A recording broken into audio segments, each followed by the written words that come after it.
dent in the child poverty crisis that Scotland faces. And Mary Glasgow, Chief Executive of Children First, said the charity was deeply concerned that the drastic cuts to public spending will throw many children and families already in crisis over the edge. So who's right, John Swinney or the growing list of experts who say his programme will fail to tackle child poverty? First Minister. Presiding Officer, I recognise the enormity of the challenge that we face on child poverty. It's why it is the central mission of my government to eradicate child poverty. And the reason why child poverty is so high is because Scotland has suffered from 14 years of Conservative austerity and welfare cuts, which have forced families into poverty. That has resulted in the Scottish Government taking steps to spend over £400 million on measures such as the Scottish Child Payment, which, along with our other measures, are keeping 100,000 children out of poverty. Now, I respect all of the organisations and the individuals that Douglas Ross raised with me. These are people that care deeply about the eradication of poverty, as do I. But I think all of them would accept that child poverty has been made the crisis it is in our country today because of the actions that Douglas Ross voted for when he supported the Conservative government in the House of Commons. Douglas Ross.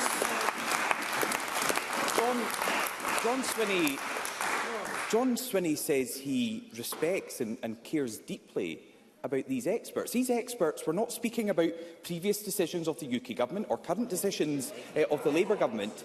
They were commenting on his programme for government. They were commenting specifically on the lack of action within it to tackle child poverty. So if the First Minister won't listen to these experts, perhaps John Swinney will listen to John Swinney. When he was Education Secretary, he announced the policy of free school meals for every primary school pupil in Scotland, and he said this: "We must not go back to kids going hungry in the classroom." Now, first that was supposed to happen in 2022, then it was delayed to 2026, and now the programme for government seems to ditch it entirely. So can the First Minister be honest with people across Scotland? Will his government deliver their promise of free school meals to all primary school pupils during this session of Parliament? First Minister. I in no way dismissed the expert commentary that Douglas Ross put to me, and I will not have him misrepresenting my words in Parliament, because I respect all of those commentators, just as I respect the Joseph Rowntree Foundation, who said in their UK poverty report in 2023, divergence in policy across nations will probably drive greater disparity in poverty rates across the UK. Scotland has taken decisive action in defining child poverty targets in legislation and enhancing the benefit system with the Scottish Child Payment. And of course, the latest statistics for child poverty show that child poverty rates in Scotland are 24% compared to 30% in England, 29% in Wales and 23% in Northern Ireland. So I simply put that data on the record to demonstrate that we are taking action, but we are having to swim against a tide of austerity and welfare cuts inflicted upon us by the last Conservative government, of which Douglas Ross was a supporter. That's before we get near the financial wreckage done by Liz Truss, which Douglas Ross wanted me to emulate. Thank goodness I did not do that. Now, the challenges we face are well rehearsed to Parliament by the Finance Secretary on Tuesday.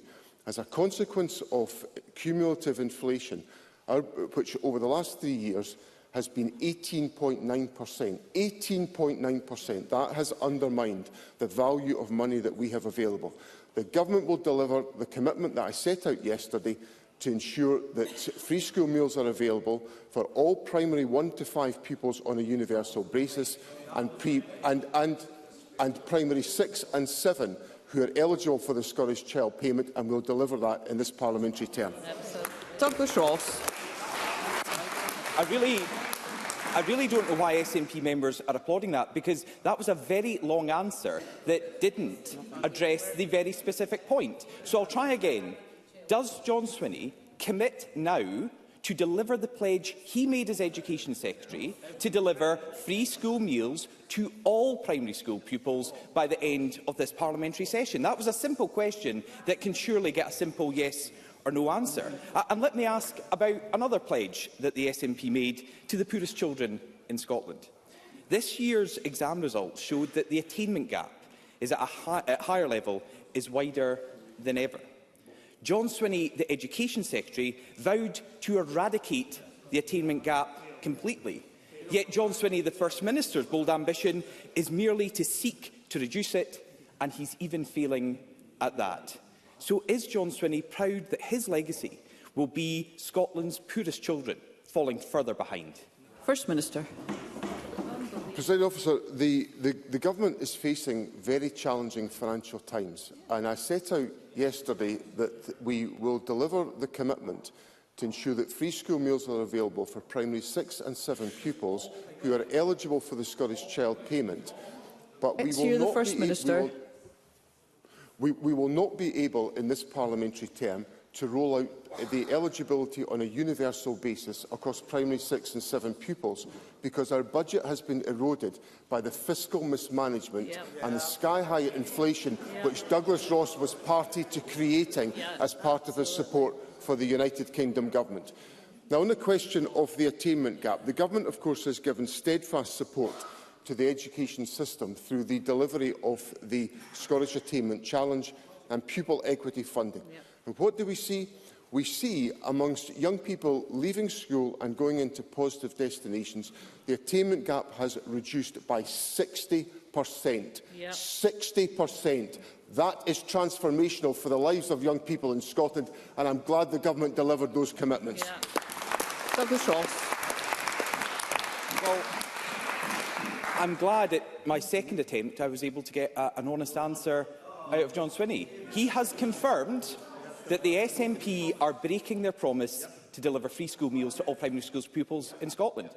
Now, that's movement from his Deputy First Minister just this morning, who, when asked about it on the radio, suggested that it may still be possible and they would do it during this Parliament if budgets allowed. John Swinney's ruled that out. He is now announcing today to people across Scotland that the promise he made as Education Secretary, the promise he asked people to support the SNP to get them into government, has now been broken.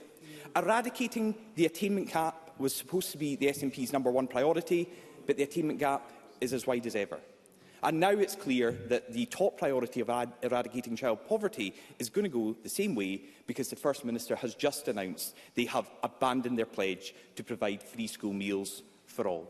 For 17 years, this Government has overpromised and underdelivered for Scotland's children. No one will believe yet another empty SNP promise to add to the pile. This week's programme for government was supposed to be John Swinney's big relaunch, but instead we got more of the same from an SNP government that is out of ideas and out of ambition. So are broken promises, like the one John Swinney has just announced today, the best he has to offer Scotland's children? First Minister. President Officer, my commitment to eradicating child poverty is steadfast in this programme for government, and the Government is putting the resources in to make sure that we can achieve that objective, with over £400 million being spent on the Scottish Child Payment, which is keeping 100,000 children out of poverty. That is what is happening on this Government's watch. We have a lower child poverty rate in Scotland, far too high for my liking, far too high, but it's been made worse by the folly and the actions of the 14 years of the Conservative. Well, Douglas Ross, as usual, from his front bench seat, shouts and interrupts at me, and he says it's on my choices. Mr. Ross. Yes, it is my choice, Mr. Ross. It's my choice to make sure we invest in the future of Scotland, which the Conservative Government destroyed by the austerity agenda that was supported by all of the Conservative members over there. And what the people of Scotland will hear from this Government is a determination to ensure that we deliver on our commitments to lift children out of poverty, where the Tories have made the situation worse.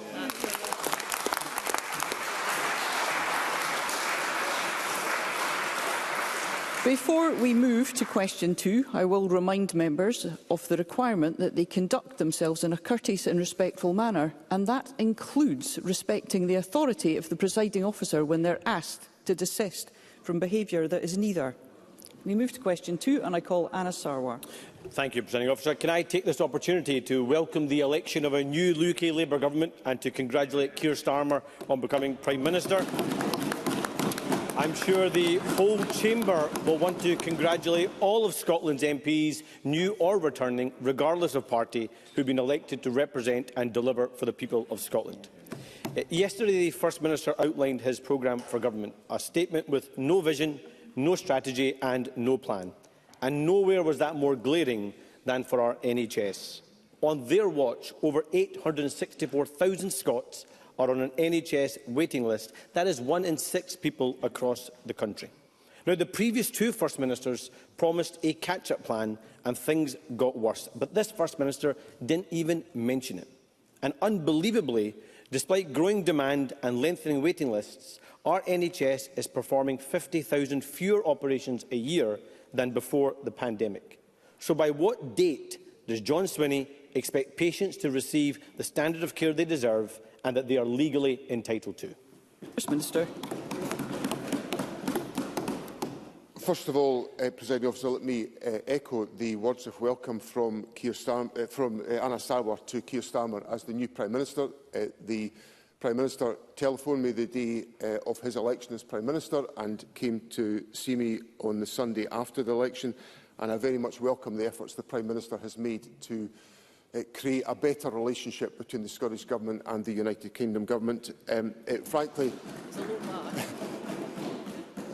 couldn't have been any worse than it was before, but I do acknowledge that effort, and there have been a series of other engagements, and on some of the really significant issues that we are wrestling with, both governments, there has been deep engagement on some of those questions, which I welcome, and that will be, and the Scottish Government will engage in all of that activity.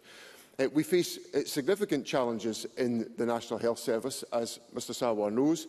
The programme for government set out a range of different interventions. This is where Mr Sarwar was incorrect in his question. The programme for government set out a range of interventions that we are making to ensure that we reduce waiting times within the National Health Service, that we expand the capacity for undertaking treatment, and that we improve the performance in a number of key areas, particularly diagnostic information. I put on the record yesterday about cancer diagnosis, which is significant in improving the outcomes for individuals in Scotland. We are working very hard to overcome the waiting lists that have been created as a consequence of COVID, and the Health Service is being resourced to enable it to do so. Anna Sarwar. I thank the First Minister for that answer, but I don't think he understands that waiting lists are actually getting longer. And let's take a single example, Mark Rogers. A former footballer, Mark has had prostate problems for years. In April, he was told he needs urgent surgery, and he's been using a catheter for 5 months. It was only meant to be for weeks. He is in unbearable pain and has been having suicidal thoughts. And despite being told his treatment is urgent, he's been told he could have to wait for over another year. He said, "I'm in constant threat of life-threatening side effects and potential organ damage. I haven't acted on my suicidal thoughts, but I'm terrified where depression is leading me." Lothian's Health Board has confirmed that they will not meet the treatment time guarantee for Mark and apologised. But saying sorry doesn't cut waiting lists. So when will this government stop failing Mark and the thousands of patients like him? First Minister. First of all, I'm sorry about the detail that Mr Sarwar puts on the record on behalf of Mark Rogers, and if he wishes to pass particular details to me, I will explore the case and determine if there is anything more that can be done to support the treatment for Mr Rogers. I think it's important to put on record the fact that we are still dealing with the aftermath of the COVID pandemic. We are resourcing the health service to a greater degree than would be possible had we just simply replicated the financial settlement from the United Kingdom Government. That's come about as a consequence of the decisions that the Government in Scotland has taken about taxation, where we've asked those on higher income higher incomes to contribute slightly more in taxation, and we have invested a large proportion of that in the National Health Service. So I can give Mr Sarwar the assurance that the Government will continue to invest in the National Health Service to expand capacity. We obviously are trying to deliver the treatment that individuals require as timeously as is possible, and of course there are many, many examples of that happening, but I accept, and Mr Sarwar has put this case on the record, that there will be cases where that is not so, and I will endeavour to do all that I can to try to resolve those issues on behalf of Mr Rogers and patients like him. Ms Sarwar. The frustrating thing is that week after week the First Minister says sorry, and week after week those sorries still do not cut waiting lists, and people still are failed by this government. And Mark is just one example of thousands of examples right across our NHS which is in crisis. And the statistics are so bad, and the stories of patient failure so regular, that it actually feels like the government have become desensitised to this crisis. 37,000 Scots on a waiting list for an operation right now have already waited for over a year. Right now, there are almost 5,000 children waiting for mental health care. Thousands of families have already been forced to empty their savings or borrow money to pay for private care, all while the NHS carries out 50,000 fewer operations a year.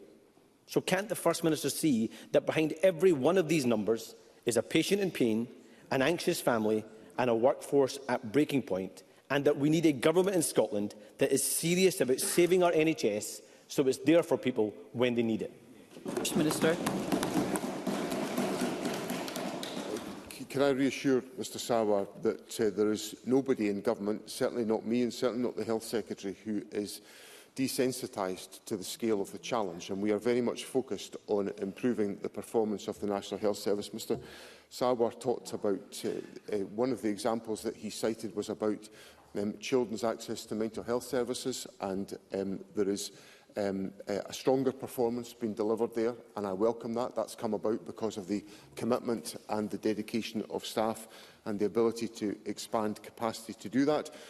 We are taking steps on to ensure that we improve capacity within the health service. On cancer, for example, there is strong performance in terms of the median waits for individuals receiving treatment. Obviously, in that, there will be people that wait longer. I accept that. But we are trying to reduce those waiting times as quickly as we possibly can do. And that will remain the focus of policy making and decision making within the Scottish Government. And it commands the full attention of the Health Secretary and me as part of that process. Question number 3, Lorna Slater. Free school meals for all primary school children was a commitment the Scottish Greens secured back in 2021. This was being delivered when we were in government.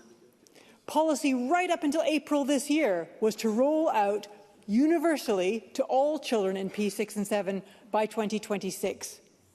The Scottish Greens champion free school meals for all, because we know that getting school meals to all kids is an effective way to mitigate the impacts and stigma around child poverty. Yet as soon as the Greens are out of the room, the Scottish Government drops the policy. So, can the First Minister explain how we're supposed to take seriously his commitment to tackle child poverty? First Minister. The Government is facing acute financial challenges because of the persistence of the austerity agenda, because of the cumulative effect of inflation, which has eroded our budgets to a value of about 1/5 in the course of the last 3 years. And because we're having to find about £800 million in this financial year to meet public sector pay claims. Now, Lorna Slater will know from her experience in government that once the financial year starts, the government cannot expand the resources that are available to us. We have a fixed sum of money available to us once the financial year starts. All we can do is either receive consequential funding from the UK Government, which might expand that, or we can reallocate resources within the budget. Now, what the Government has reluctantly undertaken to do is to take some decisions which will ensure free school meals are available to young people whose families are in receipt of the Scottish Child Payment, which focuses our work on tackling poverty. It absolutely focuses our work on tackling poverty at a time when we are facing acute financial pressure. And that's the difficult decision the government has had to do. And what Lorna Slater will appreciate from her period in government is the government regularly has to face up to difficult financial choices, particularly when we have a persistence of the austerity climate that we thought we'd seen the back of with the Conservatives. Lorna Slater. During our time in government, the Scottish Greens scrapped peak rail fares. We introduced a groundbreaking fund to restore nature and create jobs across rural Scotland. We introduced legislation for a robust system of rent controls. We were on track to ban conversion practices and roll out free bus travel to asylum seekers. All this work is being undone, slashed, watered down or shelved. And now the betrayal of free school meals. The message of this week's programme for government is if you want progressive Green policies, you need to vote to have Greens in the room. What does the First Minister have to say to voters who backed these policies and now feel let down? First Minister. Can I just make clear to Lorna Slater's question gives me the opportunity to make clear that the government is progressing with the legislation to ban conversion therapy in Scotland, but we think it's a pragmatic step to take to work with the United Kingdom government to determine if there is a UK-wide approach to this which would enable us to avoid some of the difficulties that we found ourselves in relation to the gender recognition legislation. And that is no walking away from the commitment to end conversion therapy. That is a pragmatic step to try to avoid some of the legislative difficulties this Parliament found itself on conversion therapy. So I hope that provides some degree of reassurance. Now, Lorna Slater asked me what my message is to people at this particular time. Well, we can look at that a number of ways. The government has put in place and agreed and supported pay deals that will be lifting families out of poverty because of the pay deals that we have agreed. There will be household incomes that will be increasing substantially. Poverty will be eroded because of the above-inflation pay increases this government is prepared to sanction. Now, I cannot spend the same money twice. I understand the anguish that people feel about these choices, but I cannot spend the same money twice. And the government believes that avoiding industrial action in our public services so that we can address the issues that Mr Sarwar fairly puts to me about the performance of the health service is important by ensuring that we deliver pay deals that are commensurate. But I cannot, at the same time as deliver pay deals in a fixed budget, also afford some of the policy commitments that I would dearly love to be introducing, but I cannot because we are still bound by the shackles of austerity. Question number 4, Kevin Stewart. Thank you, Presiding Officer. To ask the First Minister what analysis the Scottish Government is undertaking of any impact that reductions to winter fuel payments will have on people in Scotland. First Minister. Presiding Officer, our analysis suggests that between 110,000 and 130,000 pensioners will remain eligible for a payment in Scotland this winter, a reduction of around 900,000 pensioners. The UK Government's decision to restrict eligibility for winter fuel payments, taken without any consultation with the Scottish Government, has and will have a devastating impact on pension age pension age winter heating payment. This represents a 90% cut to our devolved budget for delivering a universal payment. This is another example of Scotland being at the mercy of Westminster decisions, leaving us with no choice but to follow the UK Government decision. Kevin Stewart. Thank you, Presiding Officer. 9,078 of my Aberdeen Central constituents are pensioners, and many of them are living in poverty. And they are worried about Labour austerity and the impact on them.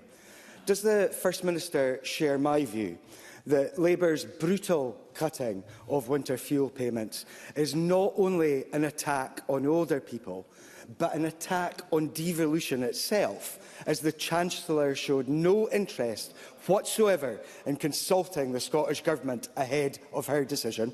First Minister.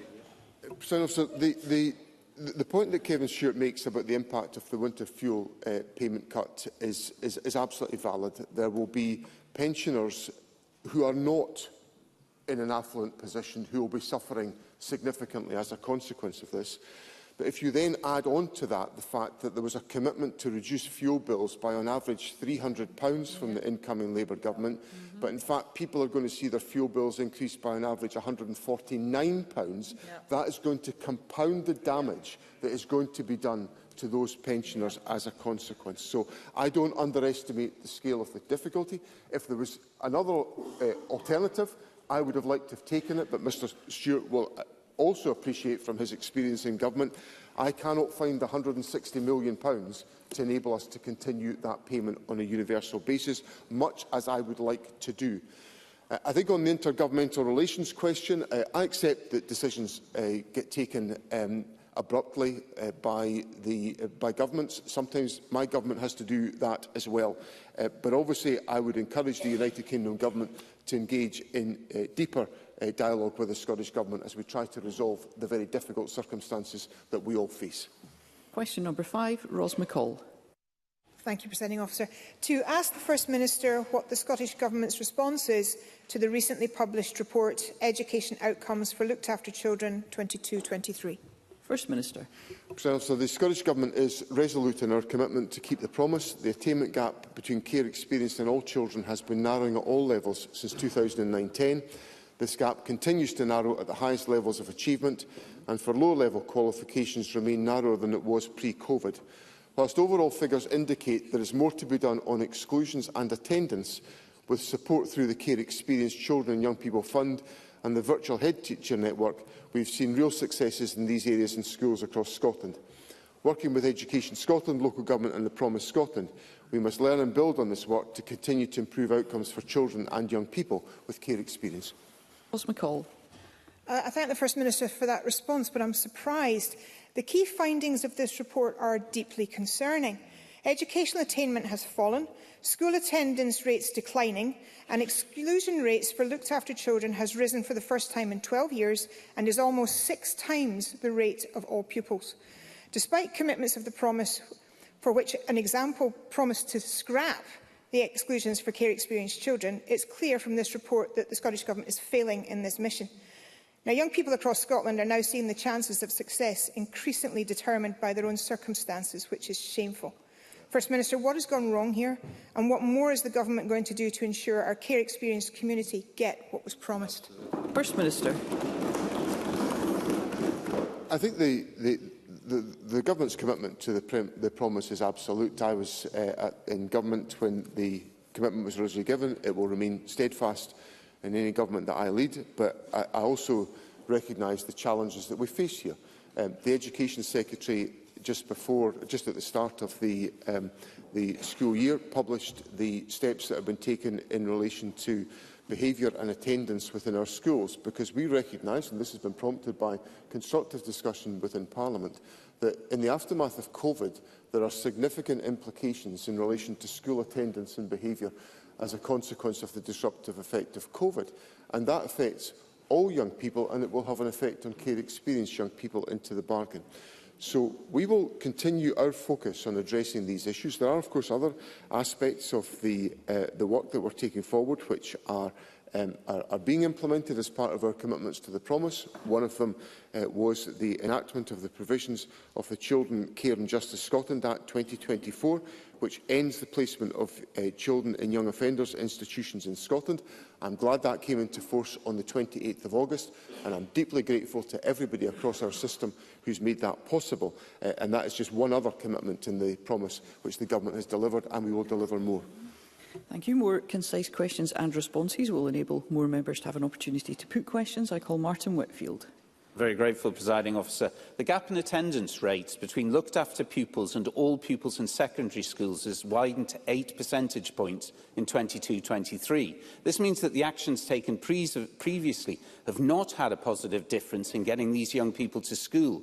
So can the First Minister say what specifically is going to change to get attendance for care-experienced young people up? First Minister.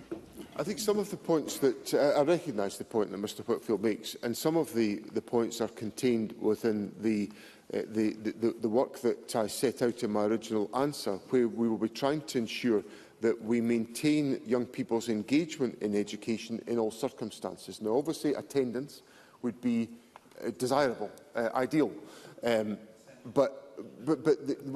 Mr Whitfield shouts to me essential. I would like it to be essential, I'd like it to be ideal, but there are other ways of reaching children with their education, by taking their education to them if there is a difficulty getting them into school. And that's part of the measures that are being exhausted to make sure that we establish the connection with young people to maintain their education, and that approach will lie at the heart of the steps that we take. Question number 6, Jackie Baillie. To ask the First Minister what action the Scottish Government is taking in response to reports that newly qualified nurses are unable to find employment in the NHS, despite there being over 3,300 whole-time equivalent unfilled nursing and midwifery vacancies. First Minister. President Officer, the Scottish Government hugely values the work of nurses and midwives. We continue to support our health boards to ensure that graduates can secure jobs in available roles within the National Health Service, and we work with boards to ensure that we reinforce their commitment to maximising the opportunities for newly qualified nurses to find employment. Jackie Baillie. Just yesterday, the First Minister promised women more support from pregnancy through birth. Yet in the past few weeks, my office has been inundated with emails from distressed midwifery graduates and newly qualified paediatric nurses unable to get jobs. Workforce planning needs to deliver safe staffing levels, yet hundreds of midwives and paediatric nurses are unemployed this year when we know there are serious staff shortages. At least £12 million has been spent on their training, but cuts and vacancy freezes mean that they don't have jobs. Existing staff are burnt out and leaving, patient outcomes are worse, and the government is in breach of its own legislation on safe staffing. So can I ask the First Minister whether this is just another case of SNP financial incompetence and his words yesterday were just empty rhetoric, or will he act to ensure that these nurses fill the vacancies we know exist in midwifery and in paediatrics? First Minister. Well, I would say to Jackie Baillie, I want to make sure that the skills and the talents of individuals are properly used within our health service. But under this government, qualified nurses and midwife numbers have increased by 16.1%. In paediatric nursing, the number of qualified nurses has also increased, and that's up by 1.7% in the last year. And across qualified midwife jobs, there's been an increase of 4.5% in the last year. So these are some of the commitments that we are delivering. Now, obviously, as I said in my original answer, I want to encourage health boards to ensure that they've got the resources and the staffing available to deliver the services and the support that I talked about in the programme for government yesterday, because I recognise that constancy of support, consistency of support, as being essential in supporting women during pregnancy, and I want to make sure that the best outcomes can be achieved by that approach. Joe Fitzpatrick. Thank you, Presiding Officer. Presiding Officer, I'm sure the Chamber, including Jackie Baillie, will welcome the First Minister's comments around the 4.5% increase in the number of nursing and midwifery posts since last year. But can I ask the First Minister what further steps have been taken, particularly by the Nursing and Midwifery Task Force, to ensure that qualified nurses continue to be supported through the hiring process? First Minister. So the Nursing and Midwifery Task Force is working collaboratively with stakeholders, including the Royal College of Nursing and the Royal College of Midwives, to develop the actions that will help us to build a sustainable, attractive and respected nursing and midwifery workforce. So that's the workforce planning that I was being asked about a moment ago, which is being undertaken. The work plan of actions will be shaped by the voice of the current and future nursing and midwifery workforce as part of the task force activity, and we expect the final report and the work plan to be published later on this year. Thank you. We move to constituency and general supplementaries. I call Liz Smith. Thank you. Yesterday's exclusive article in the Courier made very clear that to date the Scottish Government has not had any engagement with the Libyan authorities about the disgraced surgeon Professor El Jamel, but it also put on record that the Cabinet Secretary for Health is now suggesting that that might be possible. Could the First Minister confirm that that is the case? First Minister. Presiding Officer, obviously there is widespread concern about the LGML case, and it's the subject, of course, of a public inquiry that is underway. The Health Secretary is looking carefully at these issues to determine what approach we can take to ensure that any of the concerns that have been raised in the news article can be addressed as effectively as possible, and for any of the information that we hold to be available to the Libyan authorities as appropriate. Ms Gibson. Presiding Officer, the First Minister will share my astonishment that the UK Labour Government has shamefully cut £140 to £160 million in winter fuel payments to Scottish pensioners this year, while reportedly providing the Scotland Office with a similar sum, £150 million, with which to undermine devolution. What does the First Minister believe that says about Labour's priorities and its approach to and respect for Scotland? First Minister. So, I was surprised by those reports, because I thought we would be entering an era where, after the damage that was done to the powers of the Scottish Parliament by the last Conservative government, which were resisted by the Labour Party whilst in opposition in the Internal Market Act and the Subsidy Control Act, that we would see those provisions reversed. And I think that would be a good thing if those provisions were to be reversed, because they directly erode the powers of this Parliament. Yep. The public were never asked. Brexit was used as an excuse for eroding the powers of this Parliament. And where you have proper and effective devolution, this Parliament should have the responsibility to take forward those areas of responsibility, and they shouldn't have the ability to be undermined by the actions of the United Kingdom Government. So I hope the UK Government will take the lead from Mr Gibson's question and reverse those provisions that are undesirable. Michael Mara. I know that the First Minister will want to join me in welcoming today's superb news of £30 million of funding from the new UK Labour Government for life sciences research at the University of Dundee. This research work is extraordinary and it is vital. It's delivering breakthroughs in the treatment of skin cancer, and the prospect of this new funding advancing the fight against Parkinson's and Crohn's disease. The University of Dundee has now been the leading life sciences university in the UK for 2 decades. I know the Parliament will want to recognise that. Does the First Minister agree with me that the diversity of our world-leading universities across Scotland is a vital national strength, and what can he do to continue to support that work and the diversity of all our universities in groundbreaking research in science? First Minister.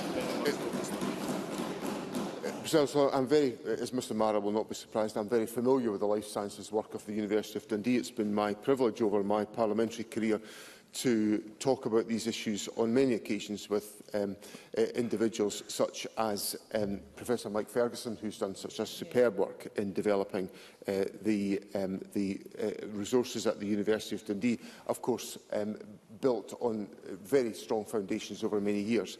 So the University of Dundee has captured a significant role in life science research over many years. I think it's an area of critical strength. It's attracted a lot of support through Scottish enterprise and through Scottish Government funding over many years. The Deputy First Minister was visiting the facilities over the summer, and I wish the University of Dundee every success, and the Government will work collaboratively to ensure that is enhanced. Gordon MacDonald. Thank you, Presiding Officer. The First Minister will be aware of reports of more than 400 jobs at risk at the Mitsubishi Electric plant in Livingston. This announcement could have a significant impact both socially and economically for my constituents in neighbouring Edinburgh Pentlands and beyond. Can the First Minister outline what engagement the Scottish Government has had with Mitsubishi and what support is in place for those at risk of redundancy? First Minister. Sir, I was concerned to hear the reports about the proposals from Mitsubishi Electric. It's a very significant and highly specialised asset within Scotland. I've visited it myself in the past. The Minister for Employment and Investment has spoken with Mitsubishi Electric to understand the rationale behind their position. Scottish Enterprise are working closely with the company to consider all viable options, and we will, of course, be in a position to support employees if we reach that point where there is any loss of employment. But the intervention of Scottish Enterprise is designed to try to create a pathway to avoid this situation and the focused activities of Scottish Enterprise will be at the disposal of the company to avoid any loss of employment. Thank you, Presiding Officer. Newcomnock residents have raised concerns of raw sewage being dumped in the area under the guise of a land restoration project. Locals believe this is a health and safety hazard that is contaminating local watercourses and affecting local businesses, forcing them to close their doors due to the stench. This is not the first time the issue of waste dumping has been raised in the area. I have raised the issue of Turbolton Moss landfill site for over 3 years and little progress has been made.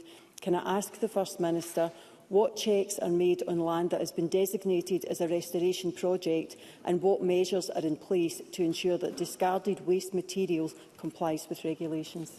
First Minister. Well, these points are very concerning that Sharon Dowie puts on the record, and on the face of it, it sounds to me wholly unacceptable. So the regulatory authorities in Scottish Water and in SEPA should be, and also in the local authority, should be undertaking scrutiny of these issues. And we will certainly, if Sharon Dowie would like to furnish me with more information, I will certainly raise those with the relevant regulatory authorities, because her constituents should not have to endure that experience. Paul O'Kane.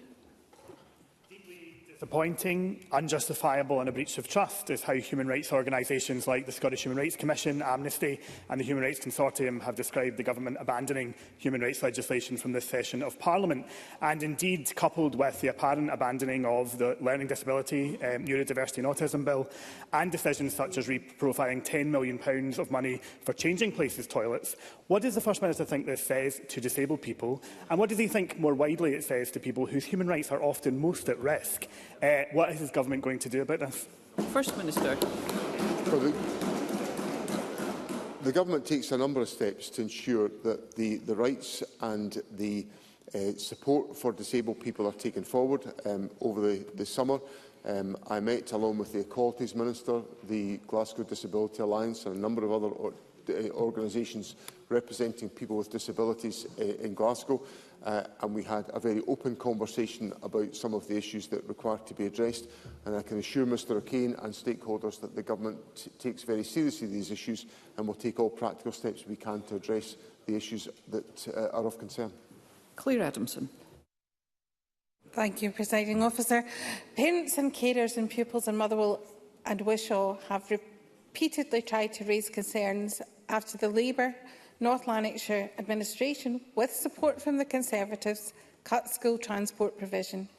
I share the concerns, having walked some of these routes with the families and also watched the brilliant video from Sean Ferrier, Sean's Walk to School, detailing the hazards he will face if this is rolled out to primary schools as planned next year.